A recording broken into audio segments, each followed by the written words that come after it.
وہ پاکستان کے پہلے پلاسٹک سرجن تھے 1965 میں. وہ امریکن بورڈ کر کے آئے تھے اور پہلا یونٹ پورے پاکستان میں انہوں نے 2 میڈیکل کالج اور سول ہاسپٹل میں قائم کیا. صحیح 1965 صحیح. میں نے ان کے ساتھ کام کیا 1980. بالکل.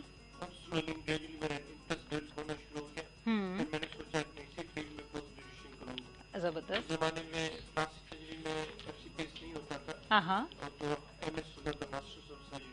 اچھا. وہ میں نے کیا 92 میں. ہاں. اس کے بعد سے پھر میں کنسلٹنٹ بن گیا. صحیح صحیح. کیا بات ہے. دیکھیں ایسے کہتے ہیں اللہ تعالیٰ جو کرتے ہیں بہتر کرتے ہیں نا. ہمارے رب جو ہمیں 70 ماہوں سے زیادہ پیار کرتے ہیں, یقیناً انہوں نے آپ کے لیے ایسا بہتر. کبھی آپ نے سوچا تھا جب آپ آئی میں جاتے تو اتنا, شاید اب جب آپ دیکھتے ہوں گے تو اتنا بوم ماشاءاللہ آپ کا نام کہیں چلتا ہوا رکشا دیکھو, کٹے ہون کٹے تالو, ڈاکٹر اشرف گناترا. پھر کسی بھی ہاسپٹل میں چلے جاؤ تو اشرف گناترا صاحب کا بینر لگا ہوا ہوتا ہے. اسپیشلی جو جنرل ہاسپٹلز ہوتے ہیں یا کمیونٹی کے ہاسپٹلز ہوتے ہیں, وہاں ویورز آپ کو زیادہ یہ چیز دیکھنے کو ملے گی کہ اشرف گناترا صاحب کا نام بہت کامنلی لگا ہوتا ہے. اور اسپیشلی آپ کو ویسے تو پلاسٹک سرجن کے حوالے سے ہم جانتے ہیں, لیکن زیادہ تر آپ کا جو فوکس ایریا رہا ہے وہ میرا خیال ہے کلیفٹ لفٹ اور کلیپ پیلٹ پہ زیادہ ہے. تو ان کو آپ نے زیادہ فوکس کیا, اور کیوں کیا؟ ایسے چھوٹے چھوٹے بچوں کو آپ کیسے ٹریٹ کر لیتے ہیں سر؟ بیسیکلی جب پلاسٹک سرجری میں کام شروع کیا تو یہ دیکھا کہ 2-3 پرابلمس ایسے ہیں جو کافی پور اور انڈر پریولیج مریض جو ہوتے ہیں ان کے ساتھ لگے ہوئے ہیں, جس میں ایک کٹا ہونٹ کٹا تالو تھا, کلیفٹ لپ کلیفٹ پیلٹ, ایک پوسٹ بون کانٹریکچر جو جلنے کے بعد کے حصے سکڑ جاتے ہیں, اور تیسرا برنز. تو اس میں سے جو میں نے کام شروع کیا تو میں نے دیکھا کہ کلیفٹ لپ کلیفٹ پیلٹ کے جو پیشنٹ زیادہ تر غریب ہوتے ہیں, نان افورڈنگ ہوتے ہیں, اور جو لوگ سرجری کرتے ہیں وہ کافی انیکسپیرینسڈ ہوتے ہیں اور بہت فضل ٹراما کر دیتے ہیں.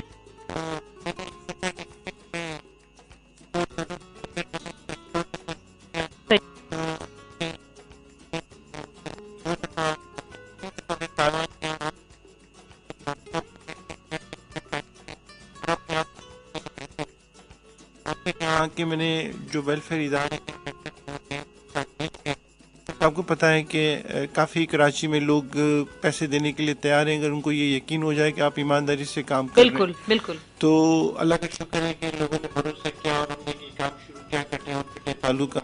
اور وہ والی بات ہے کہ جو آہستہ آہستہ لوگ بڑھتے گئے, اس میں لوگ بھی میرے ساتھ آتے گئے, اور یہ کام اب پورے پاکستان کے لیول پہ, پورے سندھ کے لیول پہ تو ہم کر ہی رہے ہیں, پورے پاکستان کے لیول پہ بھی انشاءاللہ پروگرام ہے کرنے کا. تو کٹا ہونٹ کٹا تالو ایسا ایک پرابلم ہے جو غریب لوگوں میں ہوتا ہے زیادہ تر, 90% لوگوں میں. تو اور یہ سرجریز بھی افورڈ نہیں کر سکتے ایسے پیشنٹ, اور یہ ملٹی ڈسپلنری ہے, اور اس میں بہت سارے دوسری ڈسپلن بھی شامل ہوتی ہیں, تو بہت سارے لوگ ان چیزوں کو افورڈ نہیں کر پاتے. تو ہم نے سوچا کہ اس فیلڈ میں کیا جائے, اور 2004 سے تو ایکسکلوسیولی میں یہی کام کر رہا ہوں. جی جی بالکل. اچھا ڈاکٹر صاحب یہ بتائیے کہ یہ آپ نے ایک بات کہی کہ غریب بچوں میں یہ زیادہ دیکھا جاتا ہے, تو اس کی بیسک ریزن کیا ہوگی؟ اور میرا خیال ہے مجھے یہ بھی ضرور بتائیں ہمارے سننے والوں کے لیے کہ یہ ہوتا کیوں ہے, اور کتنے ایسے بچے ہوتے ہیں جو روٹین میں جو پیدا ہوتے ہیں ان میں سے کتنی پرسنٹیج ہوتی ہے ان بچوں کی جو یہ پیدا ہوتے ہیں؟ یہ بڑا عام کنسیپٹ ہے, اس کی جو وجوہات میں آتا ہے کہ چاند گرہن سورج گرہن کی وجہ سے ہے. دوسرا جو کنسیپٹ ہے وہ یہ ہے آصف کا سایہ ہے. تیسرا جو کنسیپٹ ہے وہ یہ ہے کہ جادو کر دیا گیا. یہ تینوں کنسیپٹ, ایک اور کنسیپٹ بھی ہے مامنوس ہے. مامنوس ہے, ہاں یہ بھی ہے. تو یہ تمام کی تمام توہمات ہیں, اور ان کی کوئی بھی حقیقت اور کوئی بھی صداقت نہیں ہے. جو مین وجہ سائنٹیفکلی ثابت ہو گئی ہے وہ ہے فولک ایسڈ کی کمی. فولک ایسڈ کی ڈیفیشنسی اگر فرسٹ 3 months میں ماں کو ہے, وہ پریگننٹ ہے اور حاملہ ہے, اور اس میں یہ کمی ہے, تو اس کی وجہ سے کوئی بھی پیدائشی نقص ہو سکتا ہے, اور کٹا ہونٹ کٹا تالو ہو سکتا ہے. صحیح. اس کے علاوہ بہت سارے پری ڈسپوزنگ فیکٹر ہے. پری ڈسپوزنگ فیکٹر کا مطلب یہ ہے کہ وہ والے فیکٹرز جو وجہ تو نہیں ہیں لیکن وجہ بن سکتے ہیں. صحیح. اس میں پہلے 3 ماہ میں اگر ماں کو ایسی میڈیسنز کھا لیتی ہیں جو ڈاکٹر نے پرسکرائب نہیں کی, اگر اس نے ایکس رے کرا لیا جس کی تابکاری شعاؤں کی وجہ سے یہ ہو سکتا ہے. اگر اس کی عمر زیادہ ہے اس کی وجہ سے بھی ہو سکتا ہے, 35-40 سال کی عمر ہے اس کی وجہ سے بھی ہو سکتا ہے. صحیح. اور اس میں یہاں پہ کم ہے الکوہول کنزمپشن اور سگریٹ اسموکنگ, لیکن بیڑیاں خواتین رورل ایریا میں پیتی ہیں ان کی وجہ سے بھی ہو سکتا ہے. تو یہ سارے پری ڈسپوزنگ فیکٹر ہے. خاندان میں شادیاں, کزن میرجز, یہ بھی ایک فیکٹر ہے جس کی وجہ سے ہو سکتا ہے. لیکن یہ سارے پری ڈسپوزنگ فیکٹر ہے. ابھی تک 100% ہم نہیں کہہ سکتے کہ کس وجہ سے ہو رہا ہے. فولک ایسڈ کی ڈیفیشنسی انڈر پریولیج جو غریب لوگ ہوتے ہیں ان میں زیادہ پائی جاتی ہے, اس کی وجہ سے ان میں زیادہ دیکھا جاتا ہے. اچھا. اور خاندان میں شادیاں وہ بھی ایک فیکٹر ہے. صحیح. پاکستان میں ایک دن میں تقریباً 17,000 بچے پیدا ہوتے ہیں اور ہر 500 بچے میں سے ایک بچہ کٹے ہونٹ کٹے تالو کے ساتھ ہوتا ہے. اس کا مطلب ہے کہ ڈیلی تقریباً 30 سے 35 بچے ایسے پیدا ہوتے ہیں جو کٹے ہونٹ کٹے تالو کے ساتھ ہوتے ہیں, اور ان کو اگر ملٹیپلائی کیا جائے 365 سے تو اراؤنڈ 9,000 کے قریب بنتے ہیں. تو 9,000 کا بیک لاگ ہر سال پاکستان میں اضافہ ہو رہا ہے. اور ہم نے جو اسٹڈی کی تھی اس کے مطابق ہم تقریباً پورے پاکستان میں میرے خیال سے 3 سے 4,000 ہر سال آپریٹ ہو رہے ہیں.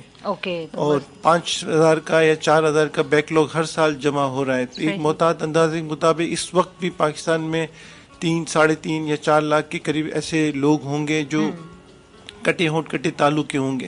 ابھی پچھلے جمعے کو میں عمر کوٹ گیا تھا تو وہاں پہ ایک 16 سال کی بچی کٹے ہونٹ کے ساتھ آئی. تو ہم نے یہی پوچھا کہ اتنے سال سے کیا کرے گا, ہمیں پتہ ہی نہیں تھا یہ سرجری ہوتی ہے, ہمیں تو تھا کہ یہ ایسے ہی رہتا ہے.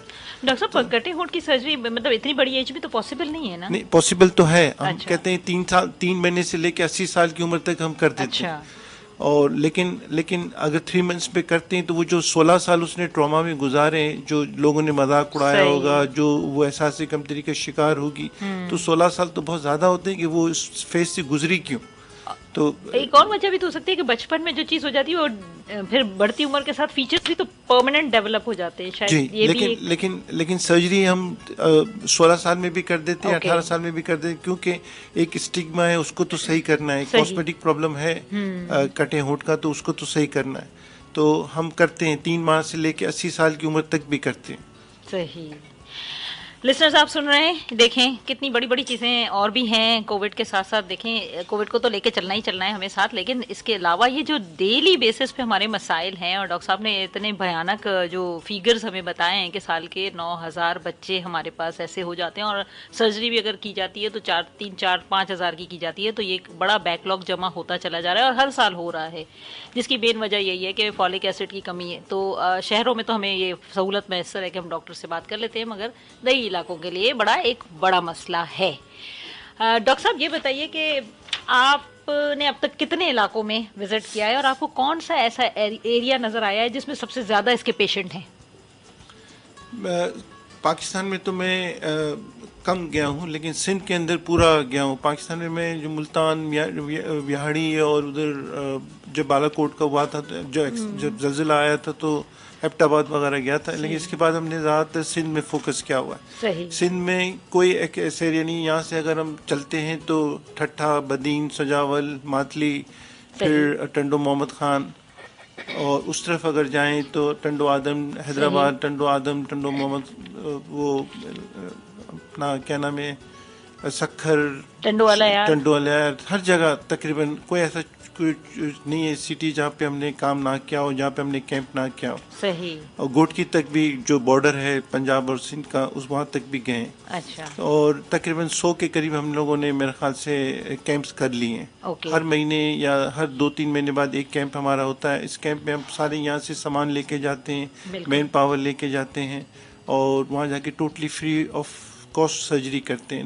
نہ کوئی پیسے لیتے ہیں, نہ کچھ اور کسی سے مانگتے ہیں. ہاں, جو ہمارا ہوسٹ ہوتا ہے, جو کوئی بھی ہمارا میزبان ہوتا ہے, وہ وہاں کا کوئی بھی معتبر ہوتا ہے یا کوئی آرگنائزیشن ہوتی ہے, وہ ہمارے رہنے کا اور انتظام کر دیتے ہیں. صحیح. تو ہم تقریباً 2 سے 3 دن رہتے ہیں, اور منیمم 25-30 سرجری کرتے ہیں, اور میکسیمم 100 تک بھی کر کے آتے ہیں 3 سے 5 دن کے اندر.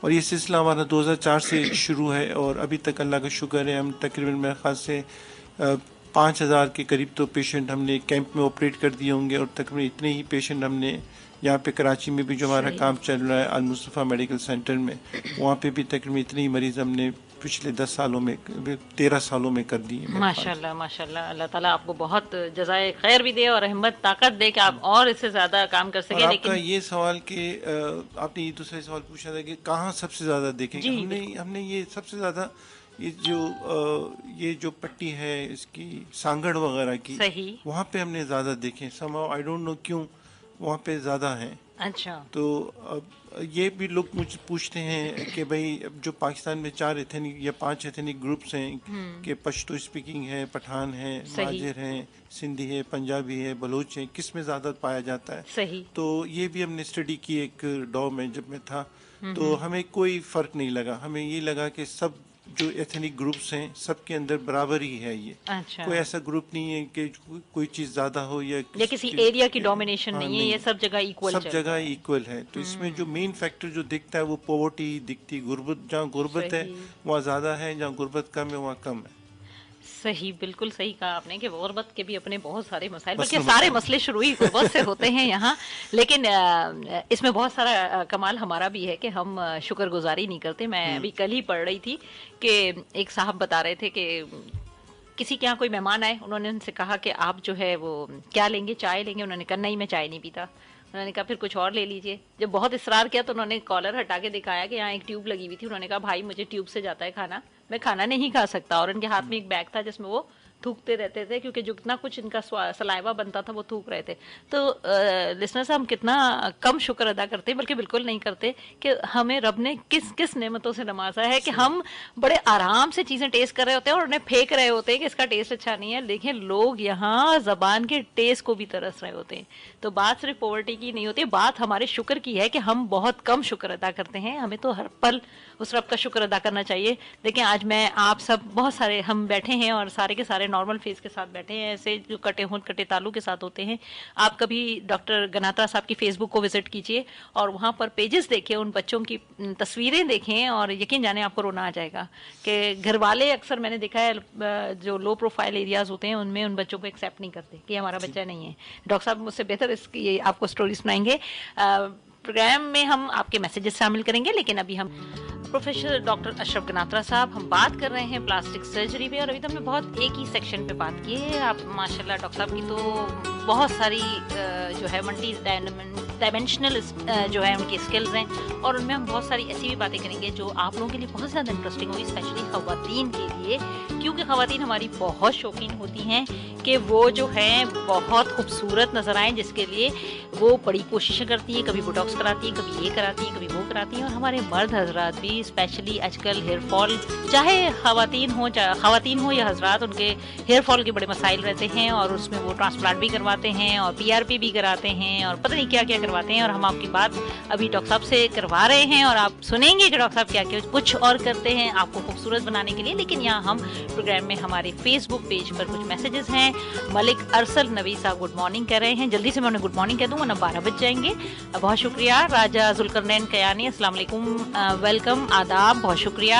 فضل کاکر السلام, اور to all listener good morning, have a nice lovely day, nice show, we are listening you in Quetta. Thank you so much Fazal, آپ نے اپنا بہت قیمتی وقت ہمیں دیا اور آپ یہ شو سن رہے ہیں.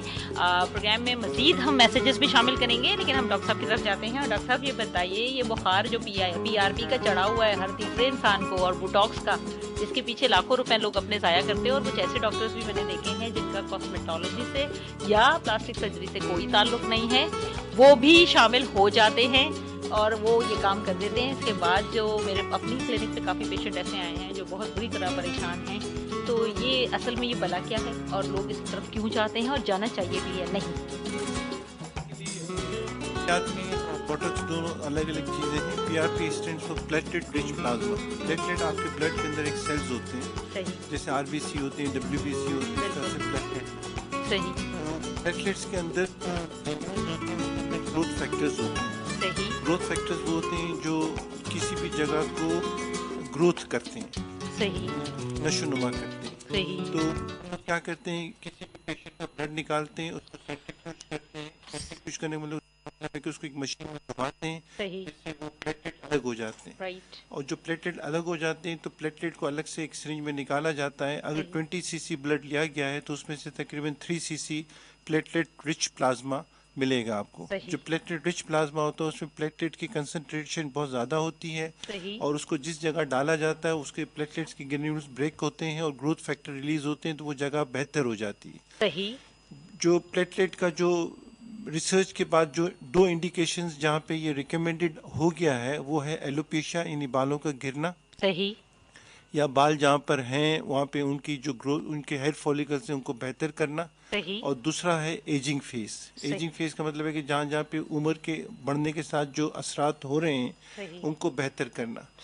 تیسرا جو آرتھوپیڈک سرجری کے اندر اس کی انڈیکیشنز جو کافی پاپولر ہو رہی ہے وہ ہے نی جوائنٹ جو پینز ہوتے ہیں یا مختلف جگہوں پہ جو اسپرینز ہو جاتے ہیں، موچ آ جاتی ہیں، ان جگہوں پہ بھی پی آر پی لگایا جاتا ہے اور اس کے اچھے اثرات دیکھے گئے ہیں. لیکن پیورلی پی آر پی کو کاسمیٹک پرپزز کے لیے یوز کرنا، ان نیسیسری یوز کرنا وہ ریکمینڈڈ نہیں ہے. اور جو فائدے نقصان ہوتے ہیں وہ بھی اس کے ایز سچ اس کا کوئی نقصان نہیں ہوتا ہے، لیکن پیسہ ضائع ہوتا ہے. اور جو بعض دفعہ یہ ہوتا ہے کہ فائدہ کوئی نہیں ہوتا، ایک مہینے بعد 2 مہینے بعد آپ ریپیٹ کرا رہے ہوتے ہیں اور پیسے ضائع ہو رہے ہوتے ہیں. بوٹکس اس کے برعکس بالکل ایک ڈفرینٹ چیز ہے. بوٹکس کیا ہے؟ بوٹیلیم ٹاکسین ہے، ایک طرح سے ایک زہر ہے جو مسلس کو پیرالائز کر دیتی ہے.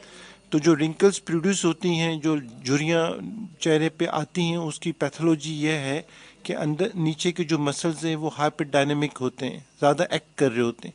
تو ان کو انجیکٹ کیا جاتا ہے بوٹیلیم ٹاکسین کو اور مسل کو پیرالائز کیا جاتا ہے. جب مسل پیرالائز ہوتا ہے تو اوپر جو جلد پہ لکیریں بن رہی ہوتی ہیں وہ غائب ہو جاتی ہیں.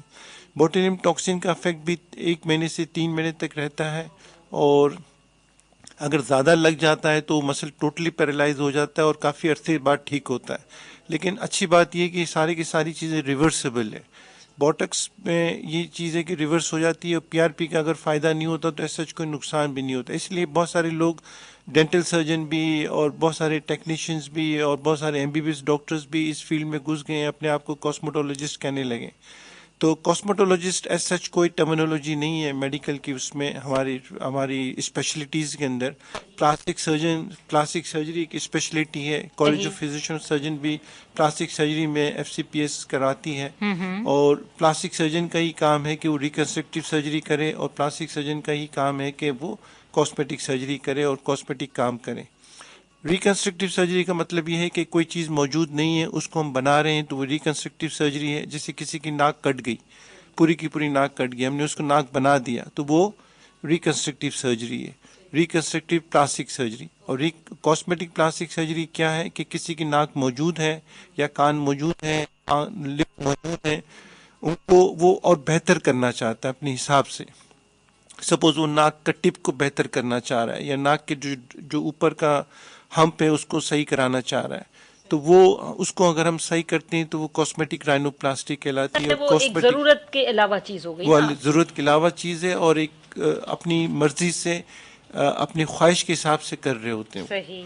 تو وہ کاسمیٹک سرجری کہلاتی ہے. کتنی عجیب بات ہے نا، ہم قدرت کے کسی فیصلے سے خوش نہیں ہوتے. اگر ہم خوش ہو جائیں تو کیا بات ہے نا. شکرانے نعمت ہونا چاہیے کہ آپ کا ناک تو ہے، بجائے اس کے کہ آپ اس سے بھی محروم ہو. جی ڈاکٹر صاحب. اچھا ڈاکٹر صاحب یہ بتائیے کہ ایک تو آپ یہ ساری چیزیں آپ نے بتائیں، برنس پہ جب ہم بات کرتے ہیں، اور میرا ایک دفعہ پہلے بھی آپ سے میں نے یہ سوال کیا تھا کہ اکثر فلموں اور ڈراموں میں دکھاتے ہیں کہ پٹی باندھی، بندہ لیٹا، بندہ اٹھا، پھر پٹی کھلی تو وہ جی پوری شکل ہی بدل گئی. تو اتنی تو جلدی میرا خیال ہے یہ پروسیجر نہیں ہوتا. پلس اس پروسیجر سے ڈاکٹر تو خیر سفر کرتے ہیں اس لیے کہ وہ کام کر رہے ہوتے ہیں، مگر جو پیشنٹ سفر کر رہا ہے کچھ وہ بھی اسٹوری ہمیں شیئر کریں آپ. ایکچولی یہ بڑا مسکنسیپٹ ہے کہ پلاسٹک سرجری میں شکلیں بدل جاتی ہیں، پلاسٹک سرجری سے رنگ گورے ہو جاتے ہیں، پلاسٹک سرجری سے موٹا آدمی دبلا ہو جاتا ہے. یہ مسکنسیپٹس ہیں، متس ہیں. اب ان مسکنسیپٹس کو جو سپورٹ ملتی ہے وہ ڈیفینیٹلی میڈیا سے اور کسی نہ کسی سے مل رہی ہوتی ہے. میں جو ڈیوائڈ کرتا ہوں نالج اور انفارمیشن کو الگ الگ ڈیوائڈ کرتا ہوں. میرا یہ خیال ہے کہ انفارمیشن الگ چیز ہے، نالج الگ چیز ہے. انفارمیشن کا مطلب ہے کہ آپ کو یہ پتا ہے کہ آج دن ہے، لیکن نالج یہ ہے کہ دن کیوں ہے. تو لوگوں کو انفارمیشن تو ہے، اب وہ اس انفارمیشن کو ڈفرینشیٹ نہیں کر پاتے کہ یہ جو انفارمیشن ان کے پاس موجود ہے وہ انفارمیشن ہے یا مس انفارمیشن ہے. ان کو صحیح غلط کا پتہ نہیں ہوتا، لیکن نالج ہوتی ہے تو پھر دونوں چیزوں کا پتہ ہوتا ہے کہ یہ انفارمیشن ہے اور یہ نالج. اور تیسری چیز جو اس کے اوپر آتی ہے وہ ہے وزڈم. یعنی اگر آپ کو یہ پتا ہے کہ جو ٹومیٹو ہے وہ فروٹ ہے، بالکل، لیکن آپ کبھی بھی ٹومیٹو کو فروٹ سیلڈ میں یوز نہیں کرتے، دیٹ از اے وزڈم. سالن میں ڈالتے ہیں. لیکن ٹماٹو، یہ نالج ہے کہ ٹماٹو فروٹ ہے، دیٹ از اے نالج. جو عام لوگوں کو نہیں پتا ہے. لیکن لوگوں کو پتا ہے کہ ٹماٹر ہوتا ہے, سبزی ہوتی, لیکن اس کو فروٹ سیلیڈ میں یوز نہیں کرنا, دیٹ از دا وزڈم. تو لوگوں کو یہ چیزیں پتہ چل جاتی ہیں, شکلیں بدل جاتی ہیں, یہ موٹا دبلا ہو جاتا ہے, گورا کالا ہو جاتا ہے, پھر ایگزامپلز ان کے سامنے ہیں. اب میں کوئی آتا ہے میرے پاس کالا آدمی, کہتا ہے مجھے گورا کر دیں, زیادہ تر بچیاں آتی ہیں, تو ہم کہتے ہیں نہیں ہو سکتا, مائیکل جیکسن ہو گیا. موٹا پہ وہ کہتے ہیں کہ بھائی میں کہتا ہوں یہ ممکن نہیں ہے, تو کہتے ہیں عدنان سمیع ہو گیا. اس ٹائپ کے ایگزامپلز ہیں, لیکن وہ ایگزامپلز جو ہیں لوگوں کو نہیں پتا انہوں نے کیسے کیا ہے, وہ جو چیزیں جس پروسیس سے وہ گزرے ہیں وہ کیسے کی. جیسے موٹاپے کے لیے بیریٹک سرجری ہے, بیریٹک سرجری میں اسٹمک کا ایک پارٹ نکال دیا جاتا ہے, اس سے وزن کم ہوتا ہے, پھر وزن کم ہوتا ہے تو پھر کاٹ کے ایکسس چربی کو نکالا جاتا ہے. دیٹس اے لانگ پروسیجر اور ڈفرینٹ پروسیجر. تو یہ مسکنسیپٹ کیسے ختم ہو یہ مجھے نہیں پتا ہے, لیکن اس کا یہی ایک طریقہ ہے جو ہم کر رہے ہیں کہ نالج لوگوں کو دیں, لوگوں کو بتائیں, اور صحیح ایکسپرٹ لوگ آ کے بتائیں. تو ہے, میں کئی ٹی وی کے پروگرام میں بھی گیا ہوں, میں نے یہ کہا ہے کہ جل جائے تو فوری طور پر پانی ڈالیں, تو لوگ نہیں سنتے. لیکن لوگ یہ ضرور سنتے ہیں کہ آٹا ڈالیں, ٹوتھ پیسٹ لگائیں, یا بلو دوائی لگائیں, لال دوائی, وہ ضرور سنتے ہیں لوگ. کوئی بھی سیلیبریٹی کوئی بھی آ کے یہ کہہ دیتا ہے تو وہ اس کی سن رہے ہوتے ہیں. معذرت کے ساتھ, جیسے بجیا تھیں, وہ نام بھول گیا ہوں, ہاں زبیدہ آپا, ان کے ٹوٹکے کافی مشہور تھے, اور کئی جگہ پہ لوگ اس کو یوز کرتے ہیں. ہمارے یہاں پہ یہ بڑا مسکنسیپٹ ہے کہ ٹوٹکے میں زیادہ وہ ہے اور میڈیسن کی طرف نہ جائیں, سم ہاؤ یہ ہے مسئلہ. تو ہمیں لوگوں کو اویئر کرنا پڑے گا, اور یہ اس ٹائپ کے پروگرام جو آپ کر رہی ہیں ماشاءاللہ, اسی ٹائپ سے بہتری آئے گی معاشرے میں آہستہ آہستہ. جو لوگ بھی سن رہے ہوں گے اور سن کے پھر بھروسہ بھی کریں. لوگ یہی بھی مسئلہ ہے کہ لوگ سن تو لیتے ہیں, لیکن ان کا یہ ہوتا ہے کہ بھئی ایکسپرٹ جو کہہ رہا ہے وہ صحیح نہیں ہے, اور جو دوسرا بندہ کہہ رہا ہے وہ صحیح ہے. تو لوگوں کو یہ سمجھنا چاہیے, کہ سامعین کو سمجھنا چاہیے کہ جو ہم ایکسپرٹ ہیں, جو پلاسٹک سرجری کے متعلق جو بھی ہم بتائیں گے وہ بہتر ہوگا. لیکن اگر مجھ سے آپ کارڈک سرجری کا پوچھیں گے یا آئی سرجری کا پوچھیں گے تو میں صحیح آدمی نہیں ہوں. بھلے میں ڈاکٹر ہوں, بھلے میں پروفیسر ہوں, لیکن میں اس چیز کے لیے صحیح آدمی نہیں ہوں. تو جو ایکسپرٹ ہے کارڈک سرجری کے لیے آپ کارڈک سرجن سے پوچھیں, آئی کی سرجری کے لیے آئی سے پوچھیں. ایک ڈاکٹر سے ساری چیزیں ایکسپیکٹ نہ کریں. جو ہمارا ایک فیملی فزیشین ہوتا ہے وہ ہر چیز بتا رہا ہوتا ہے, اس کو پتہ کچھ نہیں ہوتا. تو یہ بھی بڑا مسئلہ ہے ہمارے یہاں. لیکن اس کا جو مین حل ہے وہ ماس ایجوکیشن ہے, اور اس ٹائپ کی چیزیں ہیں جو بار بار ہوتی رہے, بار بار لوگوں کو بتاتے رہے کہ بھئی یہ چیزیں ممکن نہیں ہیں. یہ چیزیں ایک پوری شکل بدلنا تو دور کی بات, ایک چھوٹی سی ناک بھی ہم نہیں بدل سکتے. حقیقت ہے, بالکل صحیح کہہ رہے ہیں آپ ڈاکٹر صاحب. واقعی یہ بڑا الارمنگ ہے یہ, کیونکہ اس چکر میں جو ہے بہت سارے لوگ اپنی جیبیں تو بھر رہے ہیں, لیکن لوگوں کا بڑا بیڑا غرق ہو رہا ہے. اور میرے پاس کافی ایسے کیسز بھی آ رہے ہیں جو بہت پریشان ہیں. بہت عام سے کسی بندے کے پاس جا کے انہوں نے پی آر پی کرا لیا, کیونکہ ڈاکٹر صاحب آپ بتا رہے ہیں کہ سینٹریفیوج مشین میں جو پی آر پی آپ نکالتے ہیں 3 cc آپ کہہ رہے ہیں 20 cc بلڈ سے, لیکن ظاہر نکالنے والے کی تو ایکسپرٹی ہو نا. اگر اس نے بہت کم اور اس کی کوانٹٹی میں وہ ایکوریسی نہیں ہے تو اس کا رزلٹ تو پھر کچھ بھی نہ ملا, رزلٹ بھی نہیں ملا. سم ٹائمز اس میں جو ہے وہ اکثر کھال ڈیمیج ہوتی ہے اور پکنا بھی شروع ہو جاتا ہے. تو بہت سارے اور بھی ہمیں سمٹمز اس کے ملتے ہیں. تو ضرور لسنرز آپ سے گزارش ہے کہ جہاں بھی جائیں چھان پٹک کر کے جائیں. اب تو ماشاءاللہ بہت آسان ہے, سب کے پاس اسمارٹ فون ہوتے ہیں اور گوگل اویلیبل ہے. آپ سرچ کریں اچھے ڈاکٹرز کو اور ان سے مشورہ کریں. اور ہمارے ڈاکٹر صاحب جیسے لوگ تو چیریٹیبل ہاسپٹلس میں بھی موجود ہیں, اور آپ کو یقیناً فیس بک کے آپ کے پیج پر بھی آپ رپلائی کرتے ہیں ڈاکٹر صاحب. آپ اپنا میسج چھوڑ سکتے ہیں, کوشچن کوئری کر سکتے ہیں, اور یہاں پر بھی آپ ہمیں میسج کر سکتے ہیں 4471 پر اپنا پیغام بھیجیے, اور جو سوال آپ کرنا چاہتے ہیں کریں. ڈاکٹر صاحب ایک سوال میرے پاس ہے یہاں پر ہمارے میسج باکس میں. یہ خاتون بتا رہی ہیں کہ ان کے بچے کی جو ہے لزنسیفیلی پرابلم ہے, جو برین ایکچولی چھوٹا جو رہ جاتا ہے. تو اس کنڈیشن میں تو ظاہر ہے وہ ڈیولپمنٹ ہوئی نہیں ہے. 2 سال کا وہ بچہ ہے, لیکن دیکھنے میں وہ 4 مہینے کا لگتا ہے, اور فٹس بھی اس کو ہو رہے ہیں, اور بیڈ بھی وہ نہیں رہا. ظاہر ہے وہ کچھ بھی ڈیولپمنٹ نہیں ہے اس کی پراپر, لیکن اس کی زبان بھی جو ہے نا وہ اسٹک ٹنگ ہے. تو ڈاکٹر صاحب یہ بتائیے کہ اسٹک ٹنگ آپ لوگ دیکھتے ہیں, کیونکہ اکثر یہ ظاہر ہے آپ ہی لوگوں کو ریفر کیا جاتا ہے کہ اس ٹنگ کو ٹھیک کر کے پھر اس کی اسپیچ تھراپی اسٹارٹ ہوتی ہے. تو اسٹک ٹنگ ہوتی کیا ہے؟ اسٹک ٹنگ اس کا صحیح پراپر ورڈ نہیں ہے, اس کا پراپر ورڈ ٹنگ ٹائی ہے. ٹنگ ٹائی ٹنگ ٹائی میں یہ ہوتا ہے، یہ بھی ہمارے مسکنسیپٹ ہے کہ جو خواتین ہیں ان کے ذہن میں یہ ہے کہ اگر زبان جڑی ہوئی ہے نیچے سے، جس کو یہ تلوا کہتے ہیں، صحیح، نیچے کے حصے کو تلوا کہتے ہیں، اوپر کے حصے کو خواتین تالو کہتی ہیں، صحیح، اور اندر تالو کے اندر جو آخری حصہ ہوتا ہے جس کو ہم ایبولا کہتے ہیں، اس کو لوگ کوا کہتے ہیں. جی بالکل. خواتین کے ذہن میں، بڑی بوڑھیاں جو ہیں ان کے ذہن میں دو چیزیں، ایک تو یہ ہے کہ کوا اگر ہوگا تو بچہ بولے گا ورنہ نہیں بولے گا، جو کہ بالکل غلط ہے. اور دوسرا، اگر ٹنگ ٹائی ہوگا تو بچہ نہیں بولے گا، یہ بھی ان کا غلط کنسپٹ ہے. اور اس کنسپٹ کو ڈاکٹروں نے تقویت دی ہے کہ اس طرح سے کہ فیملی فزیشین جا کے تھوڑا تھوڑا سا انسیجن دے دیتے ہیں فرینڈولم کو، نیچے فرینڈولم ہوتا ہے تھوڑی سی، اس کو انسیجن دیتے ہیں اور وہ کہتے ہیں ٹھیک ہو گیا چلو جاؤ، اور کچھ پیسے نہیں لیتے، تو بالکل غلط ہے.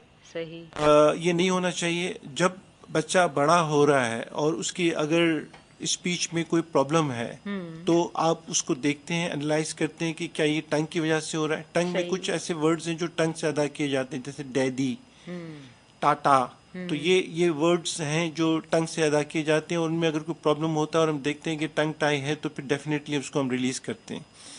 لیکن جو کوا ہے اس کا موجود ہونا ضروری نہیں ہے. جو کٹے تالوں میں کوا کہتے ہیں، کوا ضرور بنائیں.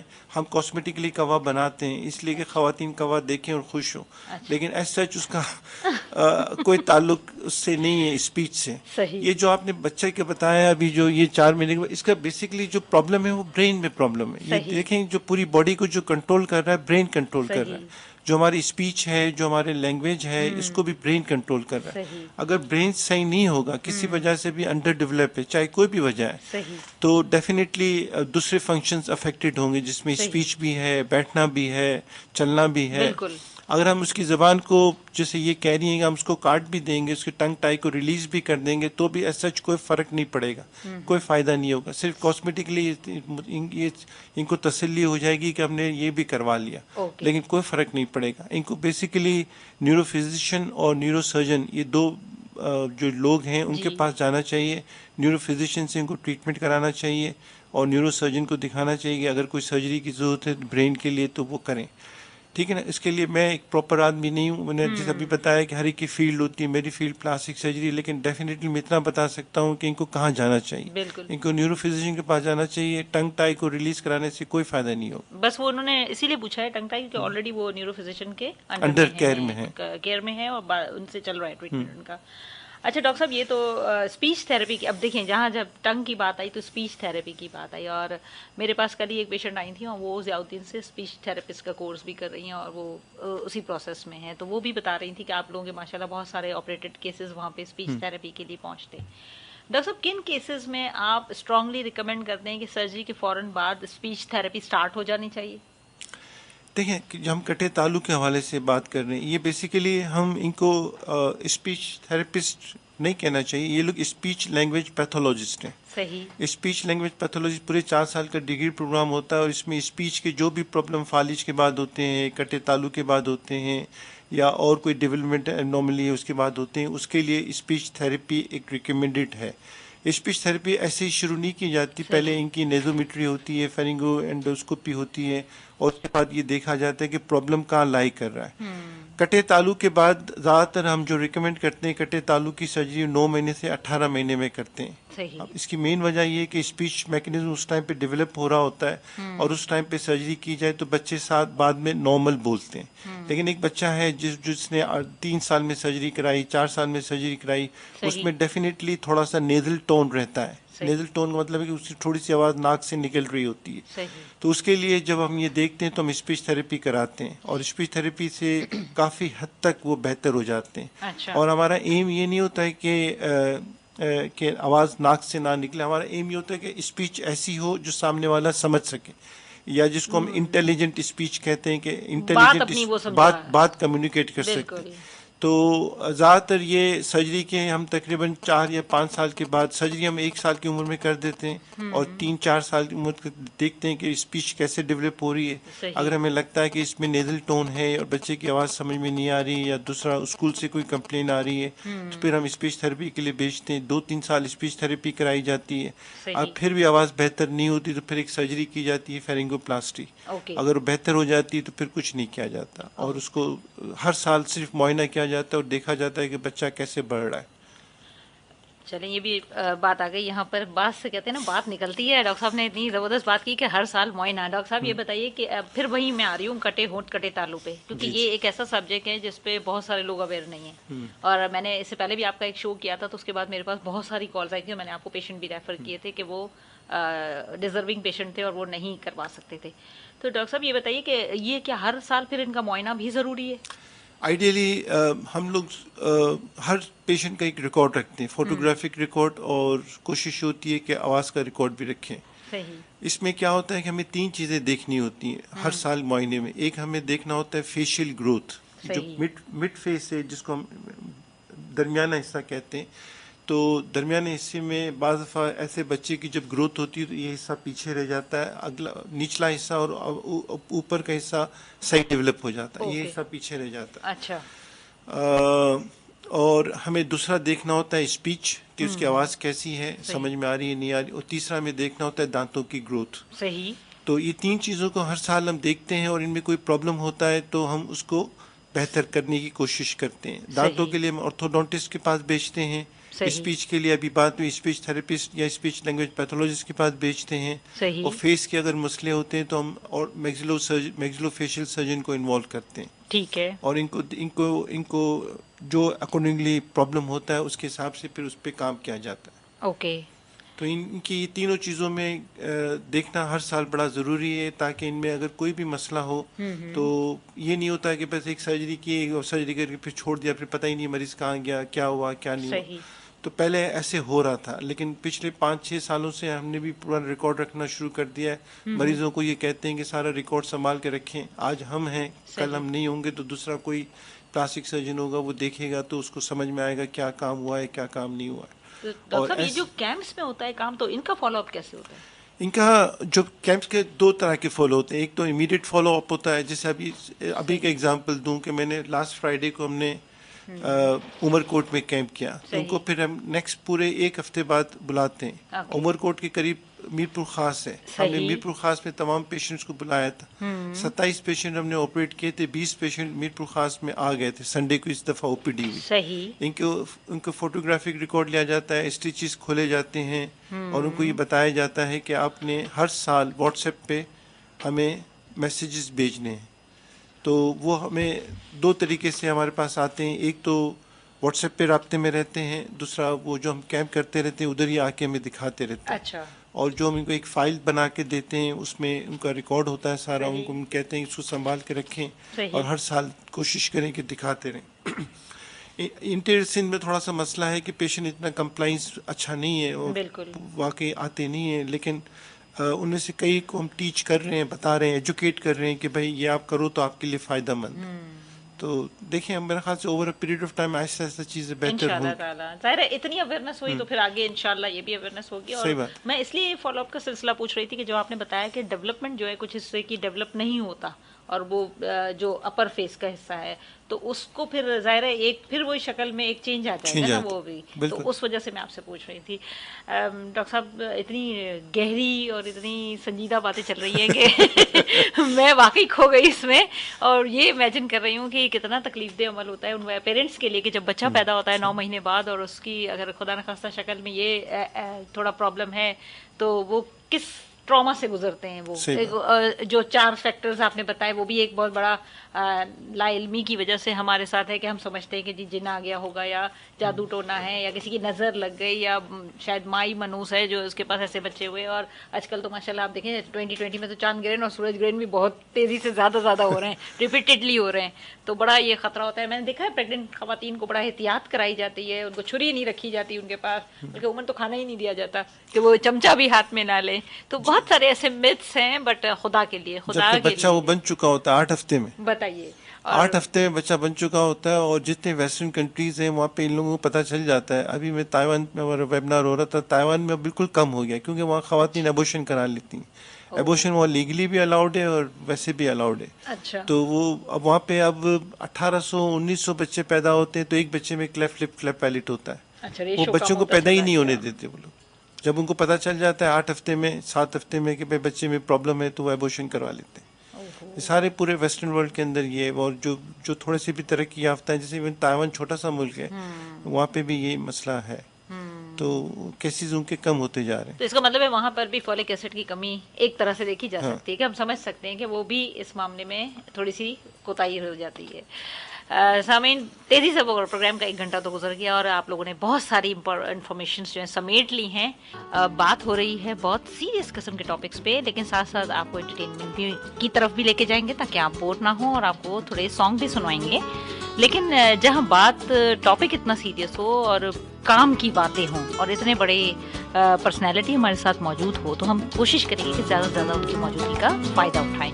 اور ایک بہت ہی اہم سبجیکٹ جس پر ہم سب کو بہت زیادہ معلوم ہونا چاہیے، جو کہ اسپیشلی خواتین ہوں یا حضرات بھی ہوں، کہیں نہ کہیں ان کا واسطہ پڑتا ہے کچن برن سے، یا حادثاتی طور پہ کہیں ہاتھ جل جانے سے، یا خدا نخواستہ کوئی ایسڈ برن یا تیزاب کا کوئی جلنے والا کیس ہے، یا آپ کسی کو دیکھ رہے ہیں اس قسم کے کیسز میں. تو ضروری ہے کہ آپ کو پراپر انفارمیشن ہو، آپ کو پتا ہو کہ آپ نے کیا کرنا ہے. کچھ باتیں ڈاکٹر صاحب نے شیئر کی، لیکن میں چاہوں گی کہ برنز کے حوالے سے ہم ڈاکٹر صاحب سے ایک تفصیلی گفتگو کریں اور ان سے پوچھیں کہ برن کے کیسز میں امیڈیٹلی ہم کیسے اس کو کیئر کریں، اس کو سنبھالیں، تاکہ وہ جو 3rd ڈگری 4th ڈگری پہ جاتا ہے برن اور پھر پیشنٹ کا بچنا مشکل ہو جاتا ہے یا کوئی نہ کوئی معذوری ہو جاتی ہے، اس سے ہم بچ سکیں.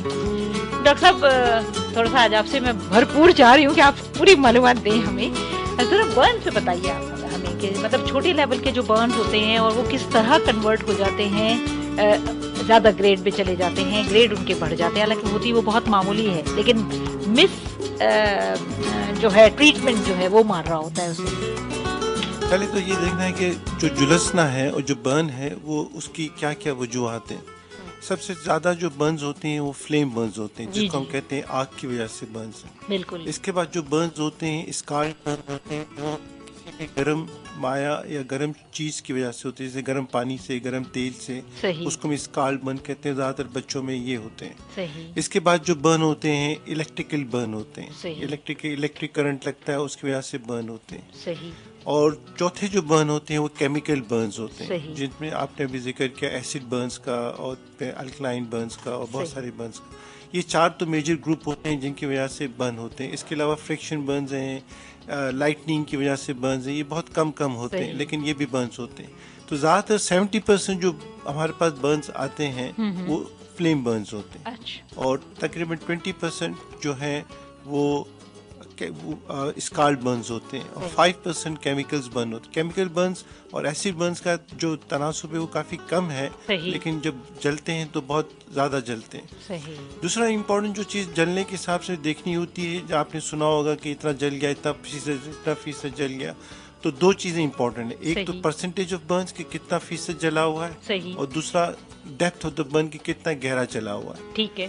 پرسنٹیج ہم پوری باڈی کو 100% میں ڈیوائڈ کر دیتے ہیں، اور اس طرح سے پھر ہم اس کو ڈیوائڈ کرتے ہیں کہ 9% رول آف 9 کے تحت مختلف جسم کے حصوں کو ہم ڈیوائڈ کرتے ہیں اور کہتے ہیں کہ یہ اتنا فیصد جلا ہوا ہے. میجر برن جو ہے ایڈلٹ میں وہ 20% سے ابو ہے، اور بچوں میں 15% سے ابو جو ہے وہ میجر برن ہے. صحیح. اور ہیڈ اینڈ نیک جلا ہوا ہے، یعنی گردن اور فیس جلا ہوا ہے، تو وہ 10% بھی میجر برن بن جاتا ہے. صحیح.